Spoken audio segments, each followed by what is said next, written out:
sommes de retour pour Rendez-vous matin avec mon invité ce matin, Christine Marchand. Bonjour.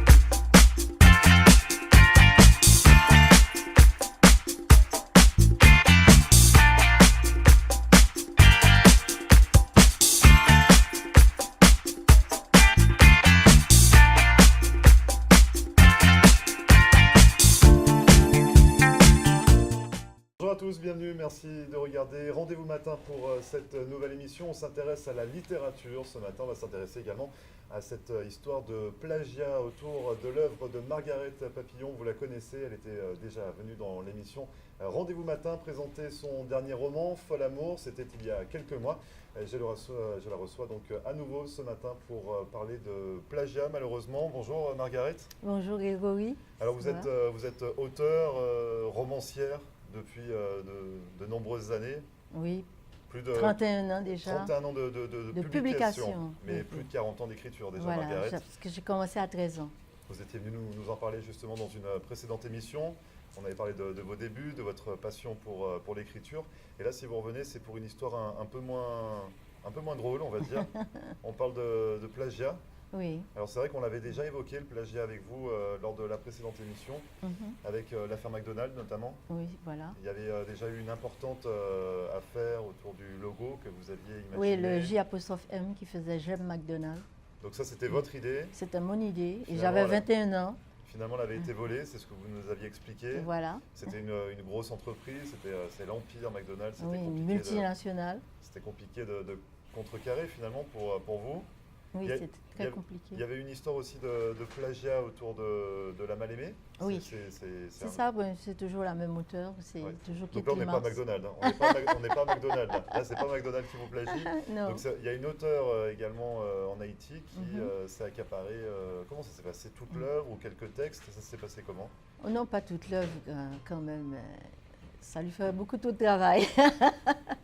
Non, mais c'est surtout le fait des fois que l'on puisse maintenant oublier la personne qui a vraiment fait et maintenant prendre celle qui plagie comme celle qui a eu les belles idées. Je pense que c'est quelque chose d'important de dénoncer ça, et c'est important aussi parce qu'en littérature, il faut toujours qu'il y ait un renouvellement. Et quand maintenant il y a quelqu'un qui s'amuse à reprendre les idées des autres, mais là, ça crée un surplace, comme on dit, qui n'est pas favorable maintenant au développement maintenant de cette littérature-là.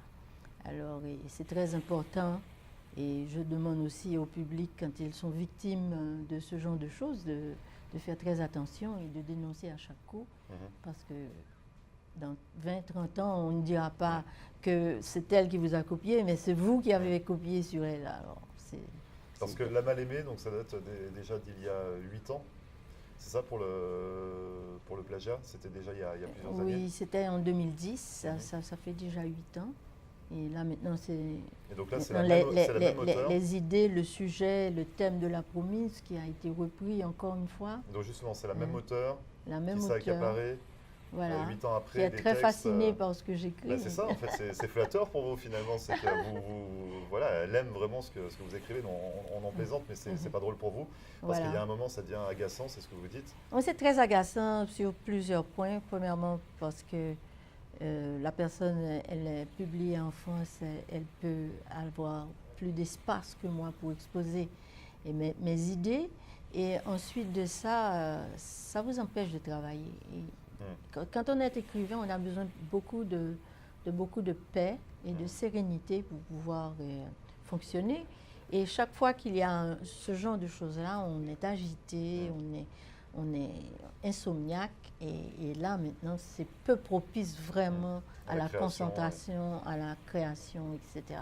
C'est vraiment quelque chose de très douloureux. Et vous en êtes rendu compte comment? Donc je me doute que finalement, vous l'aviez un petit peu dans le viseur, cet auteur, donc vous surveillez un petit peu ses publications. Je la suis, pas à pas. Vous étiez obligé de lire tous ces romans également? Bon, avant de lire, on commence par écouter les interviews et on se dit « Waouh, mais c'est de mon livre qu'elle parle là ». Et elle dit qu'elle a fait un thriller fantastique, etc. J'ai dit « Mais c'est bizarre, mais c'est déjà fait par Margaret Papillon dans La Promise. Et là, j'ai commandé le livre sur Amazon et là, je me suis rendu compte que, encore une fois, Donc c'était c'est le flagrant, cas. c'est des passages qui sont vraiment... Bon, et pour la Promise, c'est pas vraiment des passages, c'est l'idée qui a repris. Bien que des fois, on voit qu'il y a des chiens méchants qui attaquaient Charles Lindsay dans La Promise, qui vont dévorer Serge dans le livre de l'autre. Alors, comment ces chiens-là sont passés d'un roman à un autre, là, il faudrait peut-être le leur demander. Et comment ça se passe justement pour vous quand vous vous rendez compte qu'il y a eu plagiat, vous avez un soupçon de plagiat, vous faites quoi? La première chose que je fais, c'est d'acheter le livre, de pouvoir en lire, de comparer, et maintenant de faire le travail de répertorier, parce que c'est tout un autre travail. Il faut répertorier, il faut noter, il faut prendre les numéros de page, il faut souligner les expressions, les tics parfois que moi j'ai et que l'autre reprend. Et peut-être de manière inavouée, parce qu'elle est prise dans le jeu et là, elle fonce. Et là, maintenant, c'est un travail très minutieux qui demande énormément de temps et d'énergie et de nuits blanches. C'est ça, ça Oui. vous prend du temps. Le temps qu'on aurait pris pour la pour création, créer vous le prenez soi-même. justement Voilà. pour, Et mon roman dont je parlais tout à l'heure, L'amant fabuleux, c'est un roman qui, justement, est en train de piétiner parce que j'ai trop de boulot à faire avec d'autres maintenant qui essaient de copier mes œuvres. Alors, L'amant fabuleux, on va en parler dans un instant, Margaret, c'est votre nouveau roman. On revient donc sur cette histoire de La Mal-Aimée, de La Promise qui ont été plagiés. Pour La Mal-Aimée, il n'y a pas eu de suite finalement, c'est ça? Non, ben oui, et j'ai donné une suite, j'ai assigné, j'ai fait ce qu'il fallait, malheureusement, et au pénal, ça a été un classement sans suite. Et là, le tribunal de grande instance de Paris m'a demandé de le faire au civil. Bon, évidemment, ça prend beaucoup d'argent et beaucoup d'énergie. Et j'ai engagé des avocats qui n'étaient pas à la hauteur. Peut-être qu'il y en a aussi qui ont peur de se lancer contre un gros comme Gallimard. Parce que c'est ça, ce que j'allais vous dire, vous n'attaquez pas directement l'auteur, vous attaquez la maison d'édition? Oui, c'est ça. C'est le premier processus. Il faut attaquer la maison d'édition. Et donc c'est des géants également? C'est des géants. Ensuite, ils sont français, ils habitent en France. Et moi, j'habite aux États-Unis. C'est quelque chose de fort difficile. Et maintenant, ça prend des années aussi parce que il y a toujours des renvois, des documents qu'il faut expédier, etc. C'est très coûteux aussi parce que moi, je les expédie via FedEx. Et des fois, un seul document peut me bouffer $100. C'est très dispendieux. Alors, c'est toujours très difficile ce genre de situation-là. Et évidemment, maintenant qu'il y a un second plagiat, ça va me faciliter la tâche, puisque quand il y a récidive, c'est peu probable que vous pouvez vous défendre devant un juge. Alors, c'est tout ça. Bon, ça fait partie aussi de la vie d'auteur.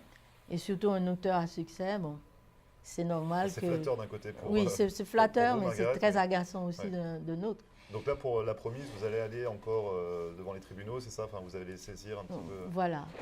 Il faut le faire parce que maintenant, ça a l'air d'un jeu, un jeu macabre, auquel je n'adhère pas du tout. Quand vous dites assez, c'est assez, trop, c'est trop. Voilà, ça suffit.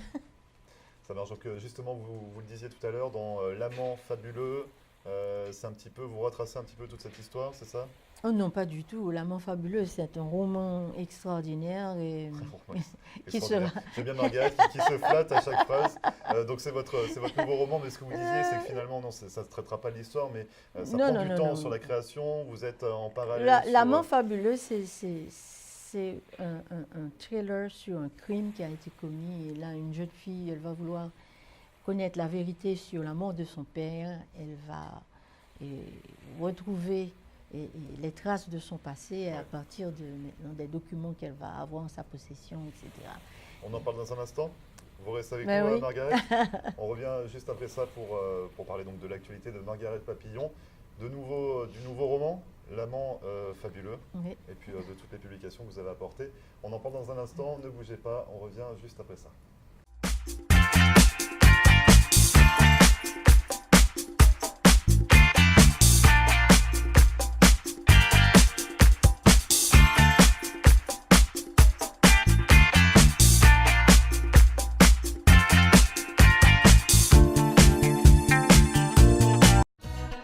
Located at 13720 Southwest 88th Street is Le Lambe, Miami.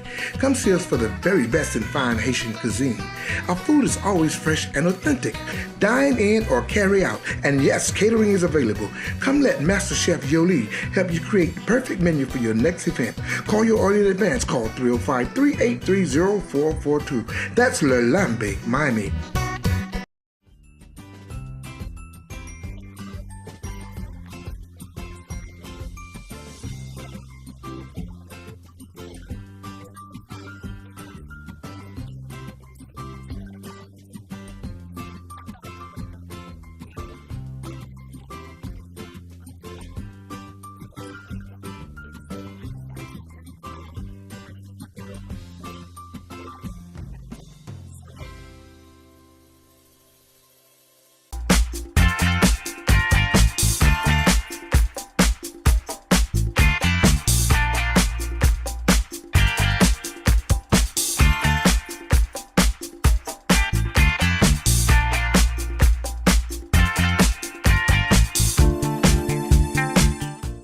Merci à vous de regarder Rendez-vous matin. Je suis toujours en compagnie de Margaret Papillon. On a parlé de plagiat en première partie. Le plagiat de La Mal-Aimée, c'était il y a 8 ans. Et puis récidive de la même auteure avec La Promise.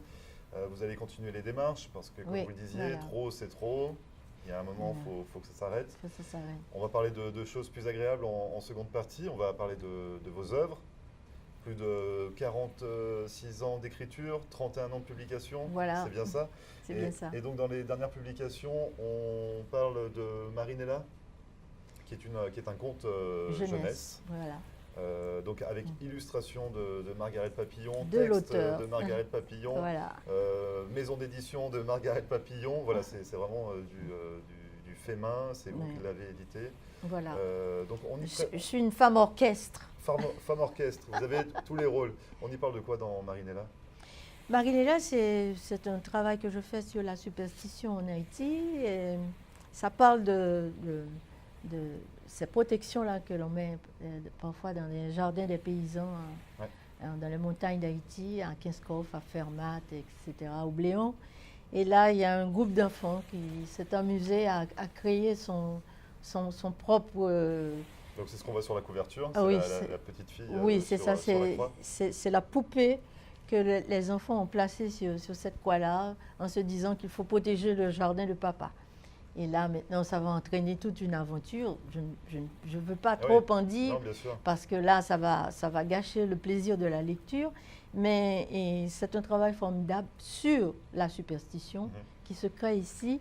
Et un travail que j'ai l'intention de poursuivre aussi, parce qu'il y a beaucoup à dire là-dessus. Donc vous êtes très attaché à la culture haïtienne. Oui, c'est ma culture, c'est la mienne. Et là, maintenant, il faut qu'on en parle un peu plus souvent. Et je veux aussi montrer non seulement les bons côtés, mais aussi Les mauvais côtés. le côté néfaste. Et c'est ce qui est intéressant d'ailleurs Voilà. dans toutes les histoires, c'est d'avoir les deux pendants. Mhm. La jeunesse également, c'est quelque chose sur laquelle vous mettez un point d'honneur. Absolument, ça me tient à cœur terriblement, parce que nous sommes peu nombreux à travailler pour les enfants en Haïti. Je crois qu'on pourrait compter sur les doigts de la main les auteurs qui s'occupent de littérature jeunesse en Haïti.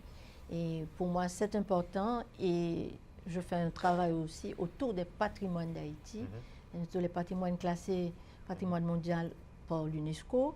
Et je veux que les enfants d'Haïti sachent qu'ils ont des héritages extraordinaires, et de ne pas se laisser avoir par maintenant la presse étrangère qui met le focus très souvent sur le côté pauvre d'Haïti. Haïti est un pays qui est riche en patrimoine, riche en minerais, riche en paysages, parce que c'est un très beau pays qui a de très très très belles plages. Alors c'est ça que je veux mettre en exergue. Et justement, la jeunesse, vous vous y intéressez depuis de nombreuses années, c'est ce que vous disiez. Vous allez célébrer les 20 ans de la légende 20 ans de la légende de Quisqueya. De Quisqueya, donc on a ici une compilation des 3 tomes. Des 3 tomes de la légende de Quisqueya. La légende de Quisqueya, on en avait parlé dans la précédente émission. Si vous pouviez rappeler un petit peu à nos téléspectateurs de quoi on parle à l'intérieur de cette légende. C'est une histoire fantastique où des jeunes maintenant qui ont été au pic Macaya. Alors le pic Macaya est un pic de 2900 mètres où il fait très froid en Haïti. Alors quand on dit Haïti, on voit un pays chaud, etc. Mais c'est un pays très montagneux. D'ailleurs, le nom même d'Haïti, qui est Haïti Boyo Quisqueya, ça veut dire terre montagneuse. C'était le nom que les Indiens, entre guillemets, parce que ce n'étaient pas des Indiens, en tout cas des Taïnos et des Awawaks qui ont peuplé cette île avant l'arrivée de Christophe Colomb. Et ils ont appelé ça Haïti Boyo Quisqueya. Alors, dans ces montagnes-là, il fait très froid. Et ces enfants-là en fait, ils ont été là-bas pour pouvoir planter un drapeau, pour gagner une collection de thèmes, parce qu'il y a un ami qui les avait mis en défi de le faire. Et voilà, le sol s'est ouvert sur leurs pieds. Ils ont glissé comme sur un toboggan. Ils sont tombés dans un pays qu'ils ne connaissaient pas. Ils ont vu que c'était aussi beau qu'Haïti. Il y avait la même végétation, la même flore, la même faune, mais que c'était plus beau parce qu'il y avait beaucoup de verdure. Et là, ils sont tombés dans Quisqueya. Les Indiens qui étaient là, les Taïnos qui étaient là, leur ont dit, nous avons prié nos dieux, les Émesses, pour nous protéger des conquistadors espagnols. Et ils ont retourné l'île, ils nous ont mis à l'abri, en bas, et ils ont laissé les Espagnols en haut. Et là, 500 ans plus tard, la légende disait, cette légende de Quisqueya, justement, elle dit que des jeunes Haïtiens viendraient vers nous, et nous devrions les juger, parce que nous ne sommes pas contents de la façon dont ils traitent l'île là-haut. Et là, c'est toute une aventure avec la reine Anacaona, qui était une reine indienne, et son perroquet, qui s'appelle un cas, et tout ça. Aussi. Oui, voilà, il y a un cas sur la couverture avec Anacaona. Et c'est toute une histoire où les héros de la guerre de l'indépendance d'Haïti, Dessalines, Christophe, Toussaint, Pétion et tout ça, seront là pour le procès, pour dire à ces jeunes, mais qu'avez-vous fait de cette indépendance que l'on vous a donnée, de cette belle victoire qui a fait de vous la première république noire du monde, de ces généraux qui ont battu Napoléon, n'en déplaise à Grégory, qui est lui-même français. On laisse l'histoire, ce qui appartient à l'histoire. Voilà, alors c'est tout ça la légende de Quisqueya. Et donc c'est un livre jeunesse. C'est un livre jeunesse. C'est vraiment un roman, donc c'est une création de Margaret Papillon. Voilà. Et c'est vraiment aussi très pédagogique, c'est ça pour voilà. pour la très jeunesse. Didactique, très ludique aussi, parce que c'est pour les jeunes. Et il y a une chose extraordinaire qui est arrivée en écrivant ce livre-là. J'ai raconté que les jeunes étaient tombés dans une grotte. Quand ils sont sortis du pic Macaya, ils ont atterri dans une grotte et qu'il y avait une rivière à l'intérieur de cette grotte-là.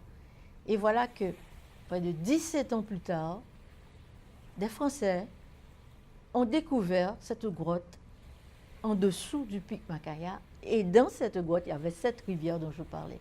Une amie m'a écrit, elle m'a dit, mais où es-tu? Il y a une conférence qui se fait maintenant à la faculté d'ethnologie.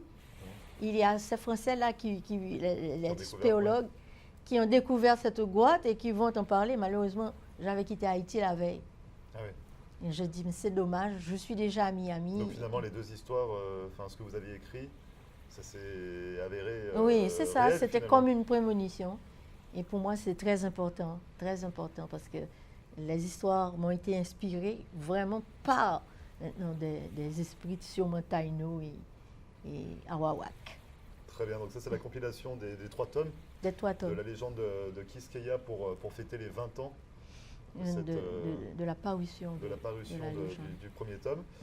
Vous avez une grande actualité ces temps-ci, parce que vous êtes en pleine écriture également, on en a parlé tout à l'heure, du prochain roman. Oui.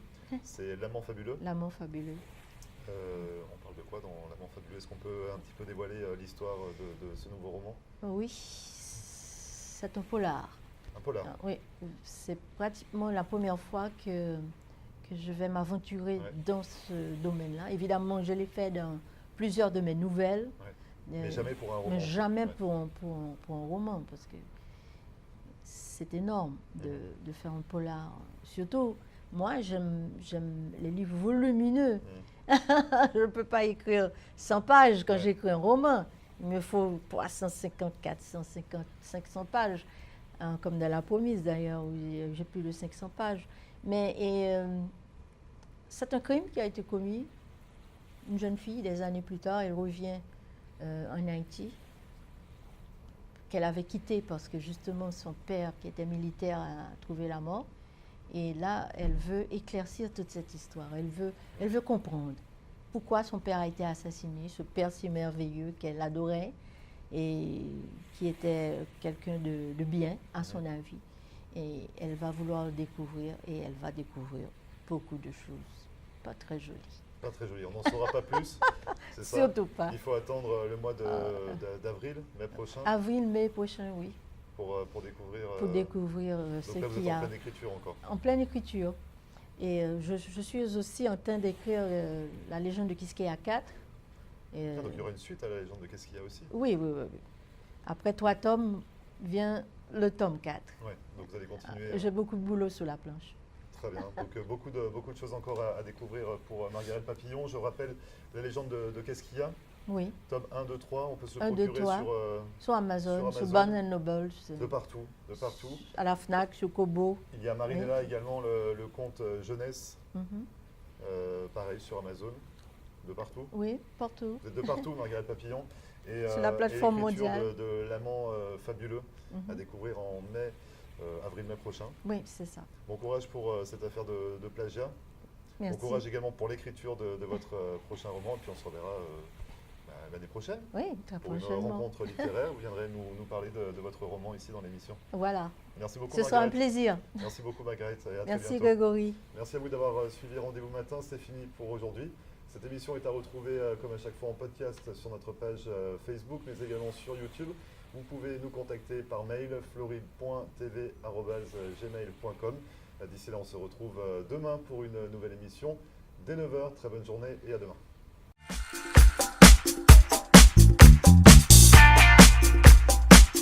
Et voilà, nous sommes de retour pour Rendez-vous Matin avec mon invité ce matin, Christine Marchand.